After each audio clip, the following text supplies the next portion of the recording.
بسم اللہ الرحمن الرحیم. میں عذر فاروق. پاکستان کے سیاسی حالات کے ساتھ لیکن آج جو سیاسی حالات سے جو سب سے بدتر حالات ہو رہے ہیں وہ عدالت کے اندر جو اس وقت زیر سماعت معاملہ ہے اور اس کو جس انداز سے نہ صرف عدالت کے اندر بلکہ عدالت کے باہر اچھالنے کی کوشش کی جا رہی ہے اس پر بات کریں گے، اور پارلیمنٹ کے اندر جو کچھ ہوا ہے اس کا بھی تذکرہ ہوگا. سپریم کورٹ میں پنجاب اور کے پی میں انتخابات نہ کرانے کے حوالے سے جو کیس اس وقت زیر سماعت ہے وہ دلچسپ صورتحال اختیار کر گیا ہے. چیف جسٹس عمر عطا بندیال صاحب نے ایک 5 رکنی بینچ تشکیل دیا جس نے سماعت شروع کی پی ٹی آئی کی درخواست پر، اور سماعت کے دوران ایک عجیب معاملہ سامنے آ گیا کہ 2 رکنی بینچ نے وہ ایک تفصیلی جو اختلافی نوٹ ہے وہ جاری کیا اور اس میں واضح کیا کہ جو پچھلا فیصلہ تھا انتخابات کرانے کے حوالے سے وہ 3-2 کا نہیں بلکہ 4-3 کا تھا. سب سے دلچسپ صورتحال اس وقت آئی جب آج کی سماعت کے دوران جسٹس جمال مندوخیل نے ایک مرتبہ پھر سوالات اٹھا دیے اور ان کا یہ کہنا تھا کہ وہ 4-3 کا فیصلہ تھا اور چیف جسٹس سپریم کورٹ کے پاس سو موٹو نوٹس لینے کا کوئی اختیار نہیں تھا کیونکہ آلریڈی یہ معاملات ہائی کورٹس میں چل رہے تھے.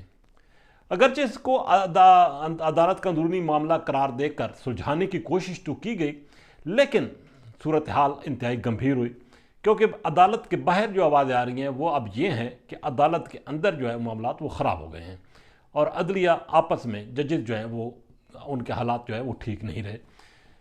اب معاملہ انتہائی سنگین ہوتا جا رہا ہے. یہ بینچ کیا فیصلہ دیتا ہے اس سے قطع نظر ایک بات طے ہے کہ عدالت کے اندر معاملات اب ٹھیک نہیں رہے. دوسری طرف پارلیمنٹ ہاؤس کے اندر جو بالخصوص قومی اسمبلی میں جو صورتحال سامنے آئی ہے، ججز کو تنقید کا نشانہ، بالخصوص چیف جسٹس کے جو اختیارات ہیں اس کو تنقید کا نشانہ بنایا گیا اور کھل کر چیف جسٹس کے خلاف تقاریر کی گئی ہیں اور یہ واضح کیا گیا ہے کہ چیف جسٹس کی آمریت کو کسی طور پر بھی برداشت نہیں کیا جائے گا. یہاں تک کہا گیا ہے کہ چیف جسٹس کے جو لامحدود اختیارات ہیں وہ بھی قابل برداشت نہیں ہے. بالخصوص افتخار چودھری کے دور سے جو یہ کہا گیا ہے کہ آمریت چلی آ رہی ہے اس کا اب خاتمہ ہونا چاہیے. بلاول بھٹو زرداری نے اس حوالے سے بات کی ہے. قومی اسمبلی نے ایک بل پاس کر دیا ہے.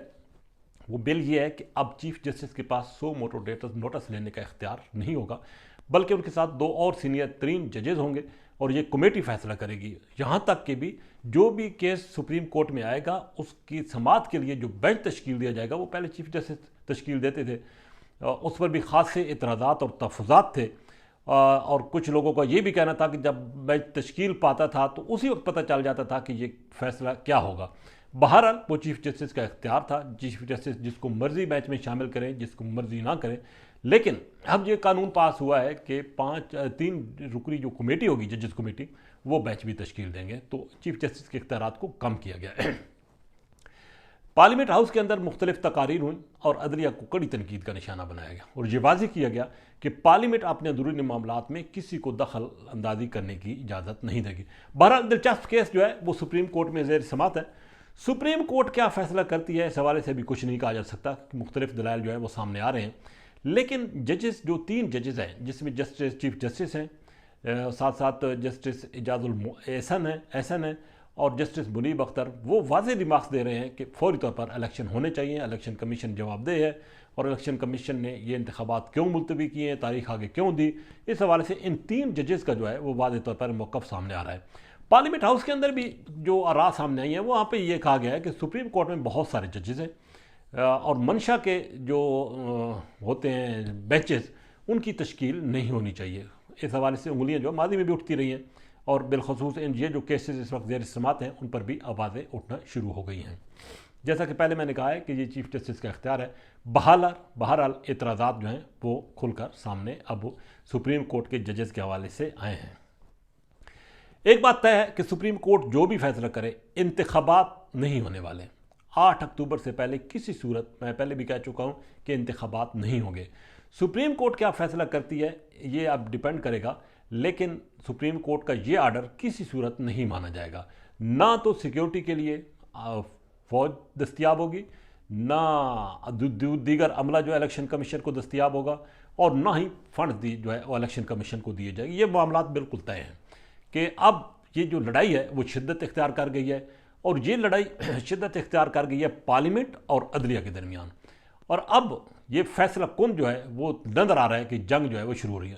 پارلیمنٹ نے ایک بڑا کام کر دیا ہے، قانون سازی کی ہے، کل سینٹ سے یہ قانون پاس ہو جائے گا اور اس کے بعد صدر مملکت کے پاس جائے گا۔ صدر نے اس پر دستخط نہیں کرنے، لیکن حکومت کے پاس یہ اختیار ہے کہ وہ جوائنٹ سیشن کے ذریعے بھی اس قانون کو پاس کرا سکتی ہے اور یہ پھر قانون بن جائے گا۔ یہ قانون بن جائے گا تو چیف جسٹس کے جو لامحدود اختیارات ہیں وہ ان پر کٹ لگ جائے گا، وہ محدود ہو جائیں گے، اور وہ دیگر جو سینئر ترین ججز ہیں ان کے ساتھ مل کر ان کو نہ صرف سو موٹو نوٹس بلکہ جج بینچز کی تشکیل کا فیصلہ بھی کرنا پڑے گا۔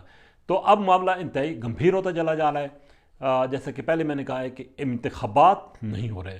اہم حلقوں سے بات ہوئی ہے، ان کا یہ کہنا ہے کہ سپریم کورٹ کو چاہیے کہ وہ حالات کی نزاکت کو سمجھے۔ اس وقت حالات نہیں ہیں، حالات بالکل بھی نہیں ہیں۔ یقینی طور پر حکومت کے لیے بھی اس وقت الیکشن جو ہے وہ کرانا ان کے لیے یہ سازگار نہیں ہے، کیونکہ حکومت کی پوزیشن ایسی ہے کہ حکومت کمزور وکٹ پہ ہے۔ اگر اس وقت انتخابات ہوتے ہیں تو یہ اس سے قطع نظر کہ پچھلے دور حکومت کی ناکامیاں اس حکومت کے پلڑے میں آئی ہیں یا نہیں، لیکن فی الوقت یہ حکومت جو ہے وہ اس انداز سے عوام میں پاپولر نہیں ہے۔ یہی وجہ ہے کہ حکومت انتخابات نہیں چاہتی اور پارلیمنٹ کے سہارا لے کر اب عدلیہ اور پارلیمنٹ کا جو ٹکراؤ ہے وہ بظاہر سامنے آ گیا ہے۔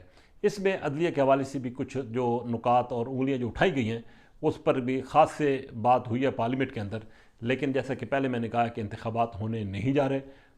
سپریم کورٹ کا فیصلہ لگتا ہے یہ ہے بظاہر، اور جو خبریں آ رہی ہیں کہ وہ کوئی نہیں مانے گا، اس لیے اس بات کا امکان بھی ہے کہ سپریم کورٹ شاید کوئی درمیانی راستہ جو ہے وہ نکال لے اور الیکشن جو ہے وہ آگے چلے جائیں۔ دیکھنا یہ ہے کہ یہ اہم ترین سماعت کیا رنگ لاتی ہے، لیکن ایک بات طے ہے کہ پارلیمنٹ نے قانون سازی کے ذریعے عدالت پر جو ہے وہ اپنا گرفت جو ہے وہ مضبوط کرنے کی کوشش کی ہے۔